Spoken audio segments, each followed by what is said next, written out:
Hey guys and girls, how you going? Mark Hummer here. Just going to talk a little bit about my Ronin-S today and some accessories I bought for that, and also for the Z6 up the top there. It has a little SMALLRIG cage which just helps me with accessories. So I thought I'd run you through those two new acquisitions and show you how I put them together and the benefits of them. We'll also discuss a little later the differences between how we're mounting things on a Ronin, which is portable and needs to be balanced very strategically, and then also the difference when you're using a tripod and what you can get away with that, especially for keeping things simple for yourself and isolated together. So I do like to keep as much as I can actually on the rigs that I'm working, but when it comes to something like a Ronin, of course I don't want anything up here where the motors are and where the balancing is all performed. What I'm going to do is I'm going to put accessories on these arms and framework that I have down below, and that's what I'm going to run you through today. So what we're going to do is I'll just turn this around so you can see where I'm going with it. Now this is obviously a near completed item now. I've filled it out for the holding it. So if I turn it around sideways now, you'll get the full benefit of it. Let me just check on my framing here with the phone. Yeah, I can see on my phone here that the framing is good. So I just thought I'd run you through what we've got going on here. Now here, of course, we have the thing fully operational and rigged to go. But what we've got going on here is additional arms. So I'll put these two arms on, and they're very inexpensive. They're like $17 each for these simple little L bracket arms. They screw in with two simple Allen keys into the side of the Ronin. The Ronin already has the mounts for these. That comes with the Ronin itself. You just take a little cap off and you can screw accessories in. I've chosen these two arms for holding it. And then as you can see here, I've made a little bit of steel, 20mm by 25mm I think it is, steel frame, just bent it into an L shape, drilled a few holes, and then I've been able to put these accessories on. So this is really the new thing. This is something that's more new, and I'm going to run you through today. So we've got three stages of holding the Ronin. That's really where I'm running you through. So what we've got is, well, let me just illustrate. You can pick it up, contract the tripod, and you can use it in this configuration, which is 90% of how people are going to be holding it and using it. And I've used this like this many times, and it's great. If you don't have a lot of weight on it, let's say you didn't have the arms on, this is an excellent way of holding it all the time, and you can get some terrific footage with the Ronin, especially when you consider that not only are you getting the balancing from the Ronin helping out, but you're also getting the image stabilization in the Nikon cameras. So that's two forms of stabilization working in harmony, and that's fantastic. Now there is another option you can use, and that is simply holding these handles, and that's why I put them on. So if I hold these handles when I'm walking along with it, and of course I'd fold them in so I'm not knocking them, when you're holding the handles, it gives you a great feeling of comfort, because you can dig, let me show you, you can sort of dig your elbows into yourself and help support the weight. So if you're holding it for extended periods of time, this is super comfortable. It's almost like a mini tripod where you're the tripod if you like. With the stabilization going on in the camera and the Ronin, and your ability to hold it in nice and comfortable and tight, you can easily get the very steady continuous shooting with that, and you can walk along and do very well. There is another access now that I'd want to introduce, and that is these ones here from Crane TV. Now these are about $150 each. Obviously you need two of them, one for each side to balance it. And what we have here is another form of stabilization. So now we've gone from 3 axes of stabilization. You've got the 5 axis in the camera, and now we've also got another axis of stabilization, which really helps a lot with the jerks. So let me illustrate how this works for you. Can you see this here? Do you see the springiness of that now? Yeah, so it's very much like a stabilizer, the old Steadicam mechanical sort of stabilization. And that was always working very well. I had one in the past. I've done videos when I've used it, and that was quite awesome. I really did enjoy that. But the problem was it was quite cumbersome, heavy, and awkward to carry around. So having a little accessory like this which does that same performance, and that is that when you're walking over uneven ground, so let's say it's rocky surfaces, you're treading over tree trunks and bumpy ground, or perhaps you're running at speed chasing someone, doing a chasing scene, then this is really excellent for those sudden jerks and bumps or stops and starts. It really does cushion that jerkiness. So you end up with so many forms of stabilization for any application. With these combinations available to you, you can really have a beautifully smooth shot in any situation. Now, do I have them on all the time? No. Obviously, there are times when I know that I'm going to have nice, smooth, flat ground. I'm not doing a lot of traveling, just some slow walking, and then I won't have the arms on at all because they're just extra weight and unnecessary. but isn't it terrific to have them when you can? So these are accessories that are out there for the Ronin, readily available, and I really encourage people to have a look into all the options so you can, best serve your needs at the time. Now, how hard are they to get on and off? Well, as I said, these actual little arms here, the little L bracket arms with all the little screw mounts, you can see it has multiple screw mounts around it, and that's magnificent for bolting accessories to them. So they're inexpensive, $17 each, I think they were, and of course it gives you options of mounting things. You don't want to be mounting things up here, and this is what I'm encouraging people not to do. So it's very tempting to say put something on the hot shoe, or even now I have this little SMALLRIG frame, and it has various mounting options for video. You think about maybe putting a monitor or lights or a microphone or something up here, but this is not what I encourage. I have this SMALLRIG for tripod use. So when it's secured and strong on the ground and nice and firm and flat, then you can add accessories to it because the camera's barely moving. You might tilt it a little bit with your handle, panning up and down, but you're not actually walking along with it.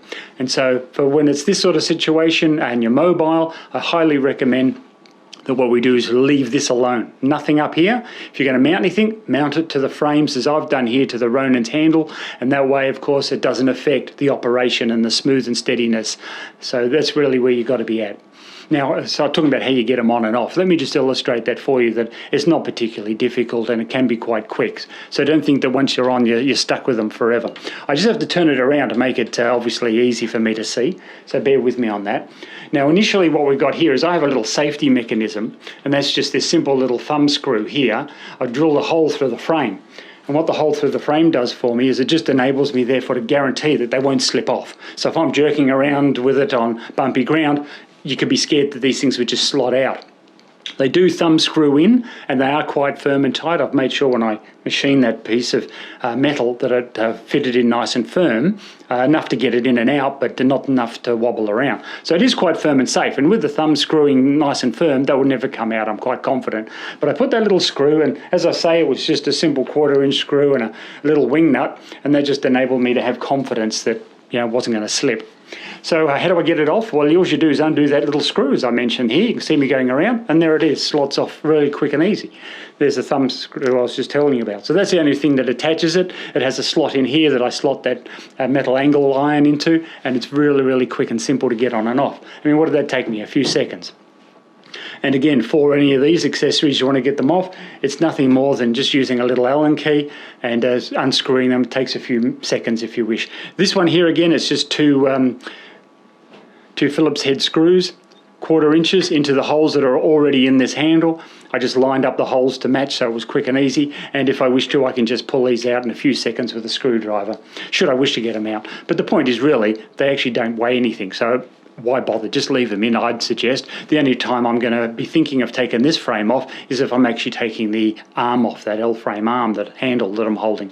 But 9 times out of 10, I will actually remove these, yes, because, as I say, I only need them when I'm on bumpy ground. That was nice and loud, wasn't it? Only on bumpy ground I'm going to use them anyway, so I'll just detract from this, take this off, and slot them off. And see, that was really quick and easy. And they actually don't weigh that much of anything, really. A lot of it looks heavy because it's like metallic and steel, but really what it is, it's a steel tube for the handle, a little bit of rubber, and all this mechanism here is actually quite hollow, if you can see. So there's really not that much weight to them. They weigh very little. So it doesn't add too much burden, but it's more that it adds bulk as far as the volume of it goes physically. So it just keeps it a bit trimmer if you can have it like this. And look, for me personally, I leave those handles on all the time, whether I'm going to actually utilize them or not, whether I think they're necessary, it doesn't matter. It doesn't take up much room in the bag, and it's great to have them there for when your arms do get a bit tired and you want to tuck it in and have a nice steady holding. So I just thought I'd run you through those accessories. These things I think are quite brilliant. Highly encourage them. They're manufactured by Came TV. So Came TV, thumbs up for you. They're a great little rig and I'm really happy with them. Now, I've mentioned this many times, I've never cared about brands. I'm not really fussed, I just like whatever does the job. Now, I use Nikon, as you know, and that's simply because they suited my purpose many years ago. I got familiar with them, and now they're just comfortable. Now, I'd never say that they're superior to any other camera, whether you have a Canon or a Sony or, Fuji, it doesn't make any difference to me. I've used all these cameras in the past, and they're all good. So I'm not biased in any way, and that goes also with these accessories. Whether you have a Ronin or a Zion or whatever you have, it doesn't make any difference to me. I think everything has its place and has its budget, and different horses for different courses, eh? But these particularly suit me, and I highly recommend these components. Now, let me just go on now to the tripod arrangement. So what I'm going to do is I'll take this off the table, I'll bring out the tripod that I use for video, and then I'll illustrate why I use different accessories for that that are completely separate from what I use on the Ronin.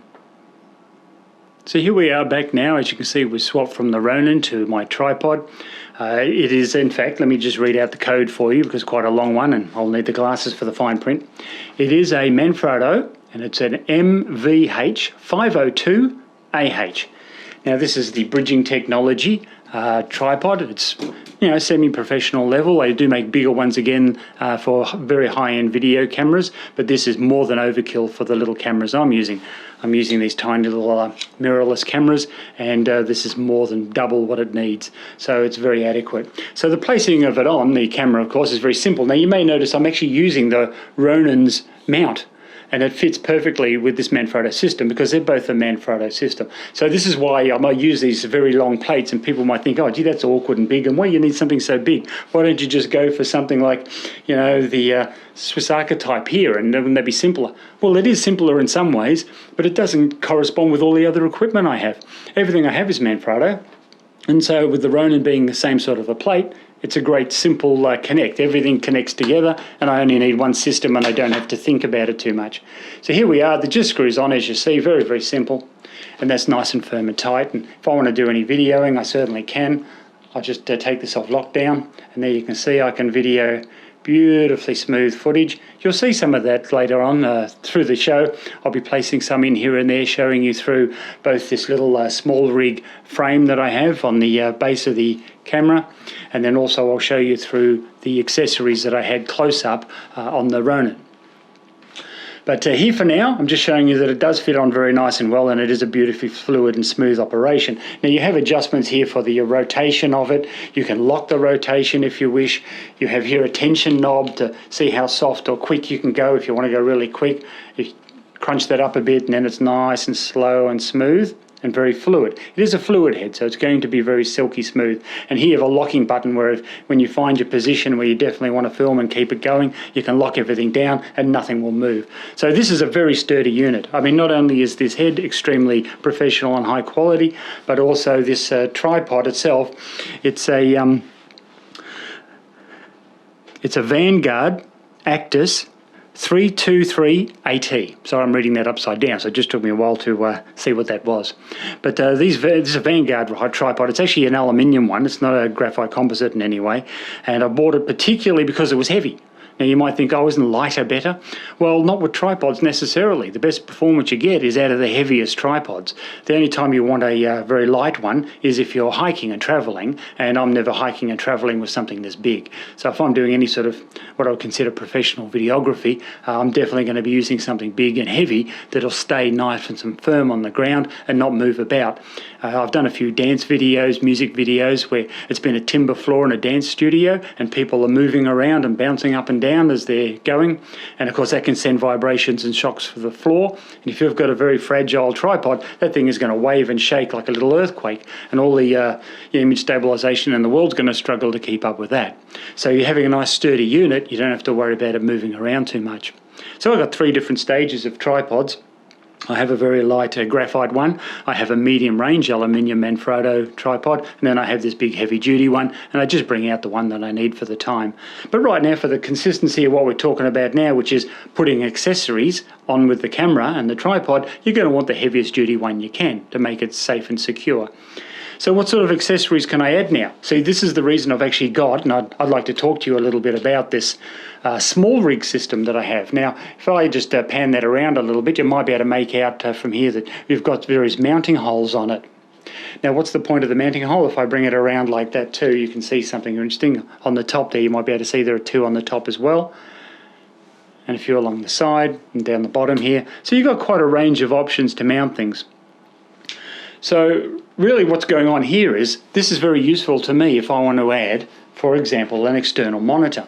Now, I'll be honest with you, the monitors on these cameras are actually brilliant. High resolution, touchscreen, usability, they're very excellent. However, my eyes aren't getting any better as time goes on, and sometimes a bigger screen can just be more convenient. It can also be such that because they actually don't flip around all the way, they only tilt up and down, sometimes you might be standing at the side of the camera for whatever reason and you can't see a damn thing. So by having something like this now, see here, I can mount a monitor onto the camera. I'll just put that down, excuse me, there we go. And we have that around, and if I was standing, say, to the side of the camera for whatever reason, there you go, I can see everything that's going on, and that's really convenient for me. So obviously I've got to plug a battery in and a cable, but for illustration purposes here only, that you can see how that would be useful and work. And of course now we're talking about flippy screens. I mean, I've got the ultimate flippy screen. Doesn't matter where I'm positioned, even if I'm having to standing below it, like let's say I've got this raised very high, this will go about 8 feet high. If I do and I want to see it from there, because I'm getting over people's heads to film, I can have that tilted down and to the side and I can see anything. So having a monitor is a great idea. So that's one thing you can add in. Can you add in anything else? Well, yes you can, because there's plenty of room and plenty of options. I tend to not like to actually put things into the hot shoe if I can avoid it, because very often I've got transceiver for my speed lights and so on, so I don't really want always anything on there. I'd like to leave it for that. So having the other ports makes it really good. Now what about a light? Let's say you want a light on it. Well, we can do a light as well. So here we go. I'll just screw this one in. This is going to go right in front of my face, isn't it? I didn't think that one through too well, did I? Okay, so here we go. And there we have it. So now I've got a light, and I can put some batteries in that, and also have no trouble filming and having light anywhere and any way I should wish it. So you just tilt that any way you like and have a nice light with you the whole time. You can actually have one either side if you wanted to, but that's a very big light. I admit that's quite a cumbersome one, but brilliantly bright. So these are some of the options that I'm highly recommending people to have a look at. That's a SMALLRIG. I'm just going to remove this so it's not in my face the whole time. You've got the point anyway. The SMALLRIG arrangement here where you can mount things but not actually have to bolt them to the camera is a great option, and I'm encouraging people to get one of these if they wish. I think it cost me like $100. This is the very modest version. It's really just a base plate here and a side arm. The side arm does actually extend out if you want to, and you can use it as a handle. So that's quite an interesting option as well. That's very good if you're doing handheld videography and you want to keep it nice and smooth. So say this does extend out another inch, and you can use it as a handle as well as you can bolt accessories to it. So imagine how useful that would be. You have the handle out, you have your light or whatever on top, and you're a one-man show on the go, and very comfortable and steady with just your hands, even if you didn't have a Ronin or a tripod handy.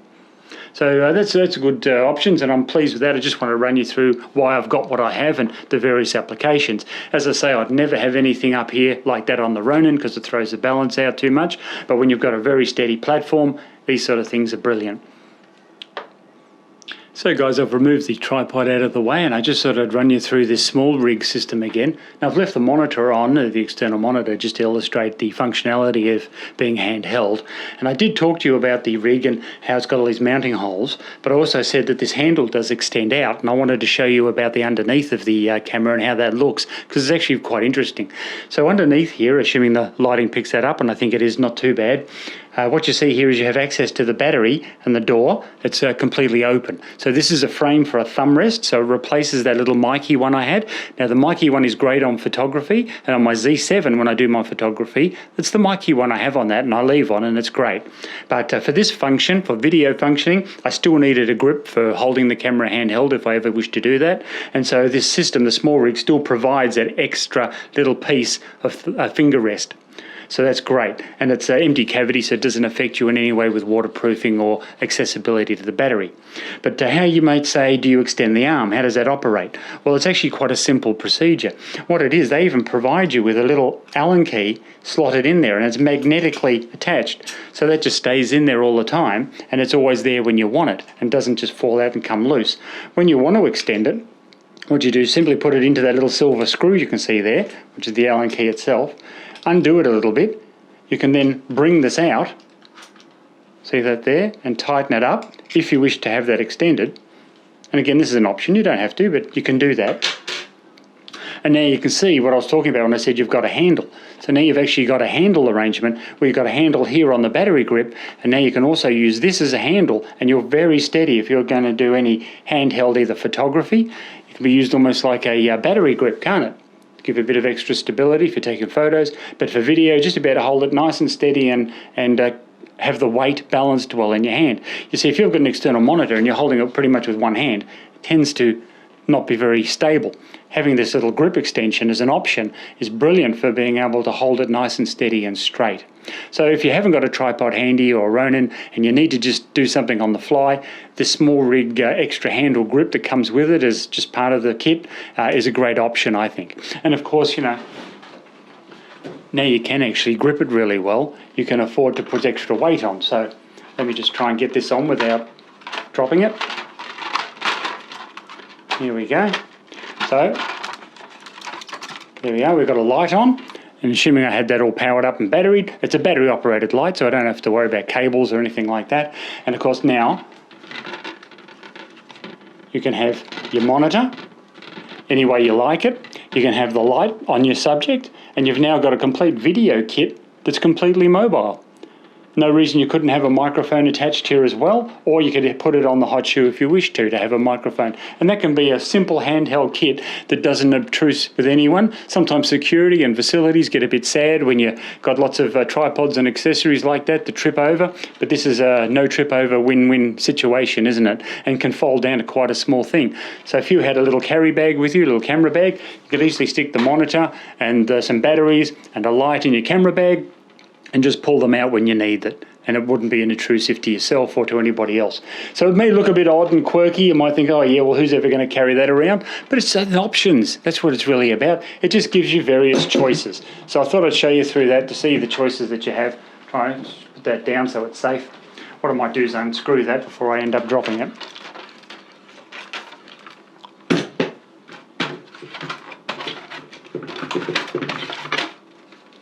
There we go, just release that one so it's a bit more safe.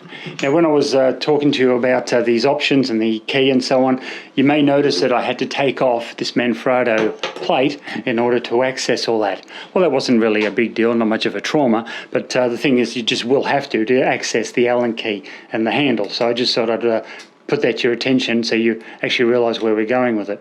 So again, you want to fold that down again. You've had enough of the handle, you don't need it. Just clips back into place. Just make sure you screw it tight. Put your little Allen key back in there so it's all safe and well. See that? Beautifully slots in.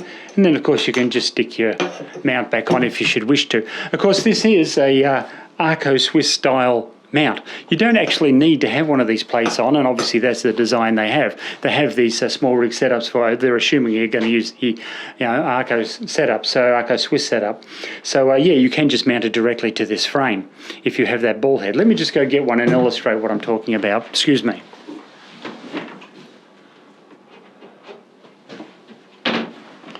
Of course, I've got one here. I've used them in the past, and this is what we're talking about. It's a simple screw-in plate, and that's the system.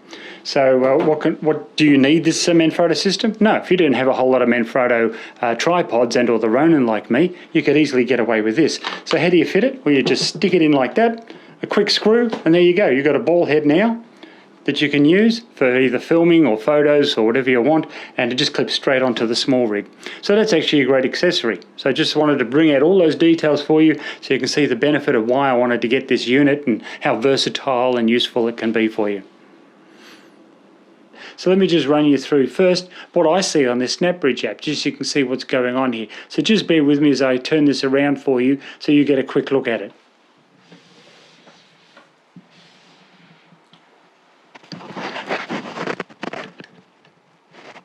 Well, of course I had to turn the microphone around so you could hear me.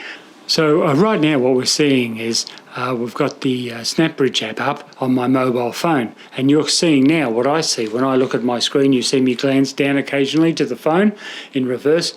You'll see that I'm looking at my image and I'm checking that the aperture is right, the ISO, the white balance, etc., etc. And I can make adjustments as I fly. So that's also good, and it's also great to get reassurance of focus and composition. So just thought I'd show you through that. You can see the little taskbar at the bottom and all the little details that are coming up. Now when I wish to record or stop recording, all I have to do is press the red button. So just let me do that and I'll show you through it. There we go. So you can see it's activated the record button now. The taskbar down below goes a bit softer, but that's because I've already set all my details and I'm confident that they're right. I can still monitor them, they're just a bit softer. So just sort of run you through that, give you an idea of how useful I find it. I find it great for reassurance, particularly with focusing. So if you ever watch me now, if I move to the side, you'll see the white little box is following me. If I go over to this side, it is following me. If I come forward, it is following me. And that just gives me a whole lot of reassurance that as I'm looking at the screen occasionally, I can check that everything's going well. Because there's really nothing worse than making a half-hour video. You go through all that detail and then you find out that you weren't even in focus the whole time. That's really frustrating. So anyway, it's all good. I've got this app now and it's great. So SnapBridge gets a double thumbs up. I think it's a great app and I'm really pleased with it. So hey guys, how you going? I'm going to run through a bit of video here. I'm going to use this as a test track. It's a bit of bumpy ground, so it should work quite efficiently. The idea will be that I'll run it with the handle first as I am holding it, and then what I'll do later is I'll use the bars here, and then I'll progress on to the steady arrangement, the steady cam thing. So let's have a go with that and just see how the test footage looks and the different ways of holding it and running along. Now I've obviously chosen some nice bumpy ground here to make it as interesting as possible. You can see here by the stones I'm trying to find a most awkward track as possible to illustrate the bumpy ground and how awkward it would be and just how efficient this thing can work in stabilising footage. Just pan around nice and slow for you so you don't get your seasick. And here we go again.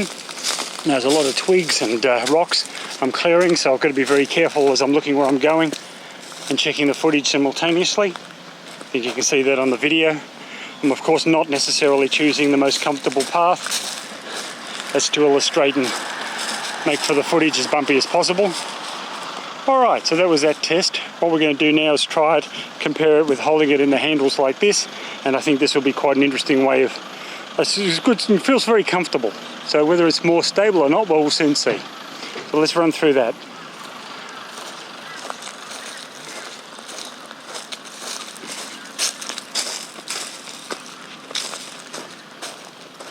Now, whether I pick the same path every time, I can't promise, but it's going to be very similar.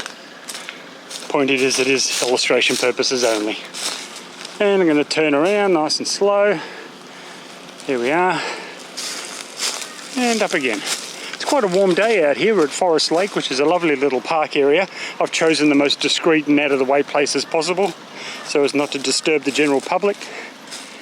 But I want them to feel self-conscious. So there we go again, we're back at the camera. Now we'll try it with the steady cam arrangement. This Crane TV stabilizers. As you can see, you've got quite a good bounce effect there, so hopefully that'll make it look a little bit more stable. Let's see how we go.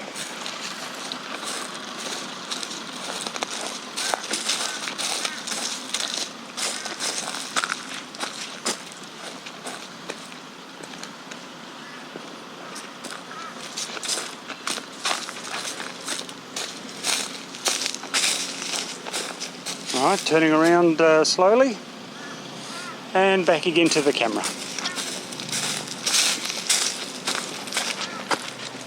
I'm not walking at a particular fast pace, but just what I would think would be comfortable to follow a subject.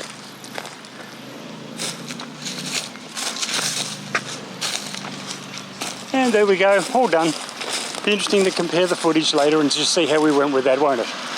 So thanks for your patience with it.